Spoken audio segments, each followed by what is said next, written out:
Hi folks, it's day 56 today. I just wanted to do a brief video about something, it's like a concept, it's called the wise mind, and it's something I picked up while I was an inpatient.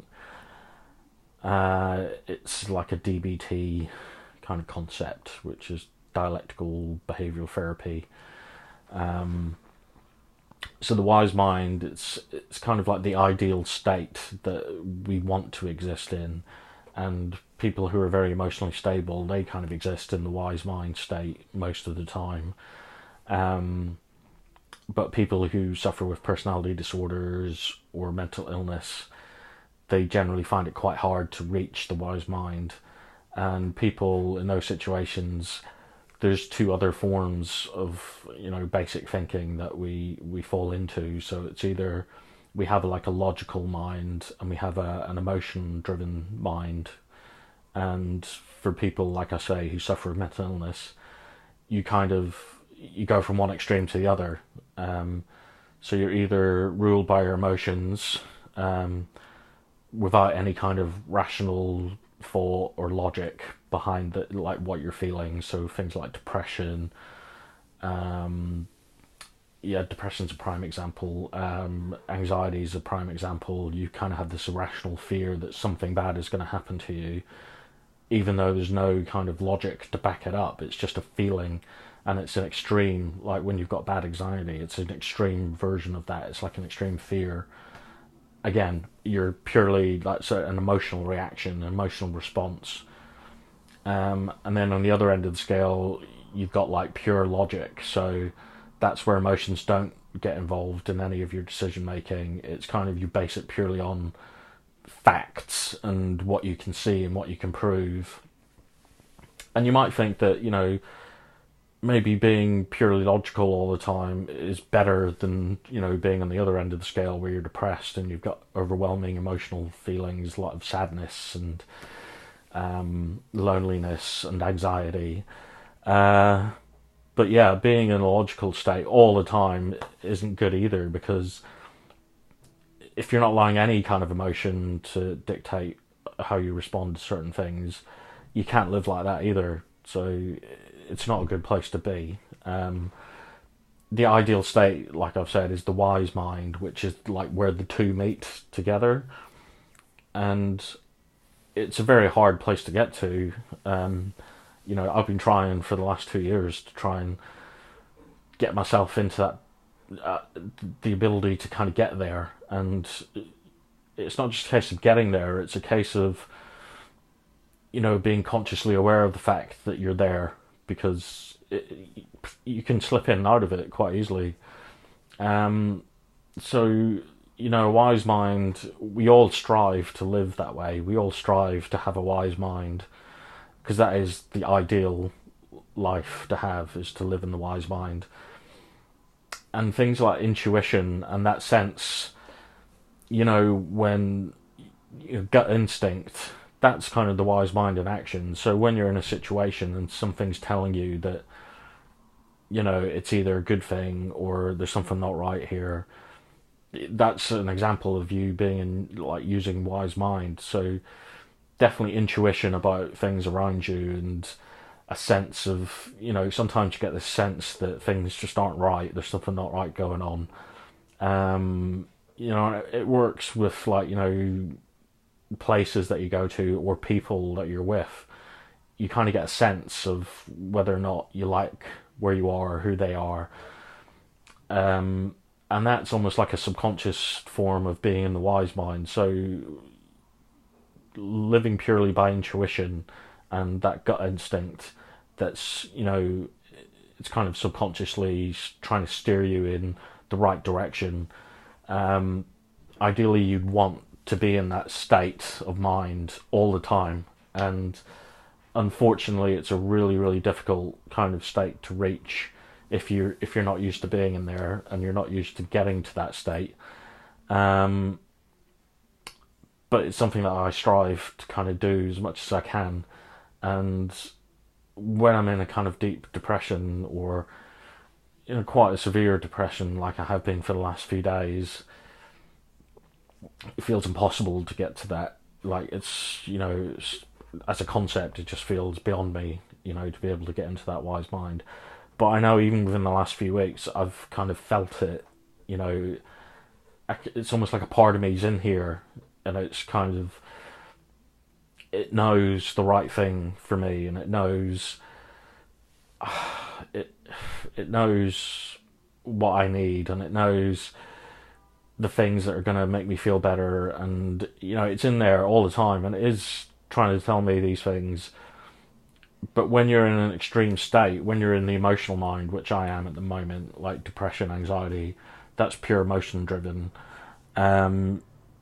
It drowns out that voice. It drowns out kind of the part of me that knows what's best for me and knows the right things to do and the right situations to put myself in. And it's incredibly difficult because when you're dealing with extreme emotional reactions and extreme emotions, they do basically take over and drown out everything else. It becomes all consuming. So it's really tough, and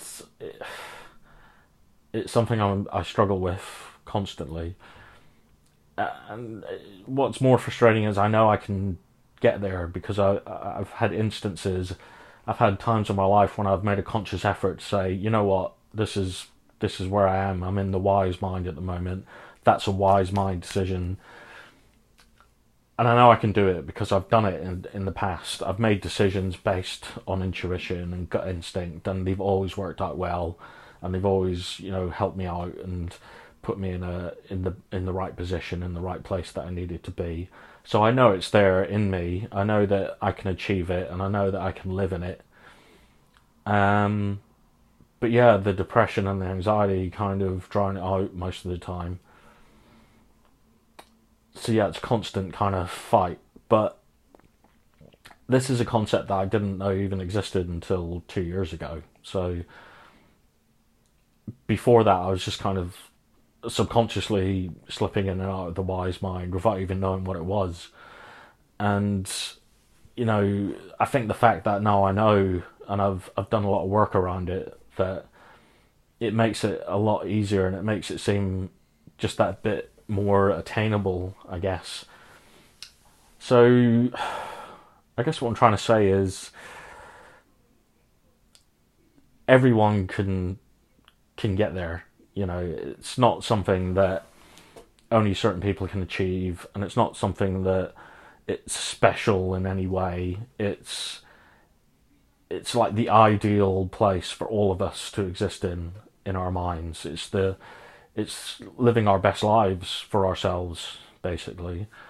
And it's potentially, we can all do it. We can all get there. And for me, it's the fact that now I know that it even exists, and I know what it is, and I know what to look for, and I know how to recognize it when it's there. Because I do, even when I'm depressed, there's still occasionally a part of me that's like, this is the right decision, even though your mind's telling you that it's not. You should make that decision. And times that's happened, it's always worked out for me. Not all the time, because sometimes, the depression and the anxiety wins out, and that voice that tells me not to do things, or to push people away, or to cut people out of my life, that wins sometimes. So yeah, my emotional mind, it's more dominant than my wise mind, that's for sure.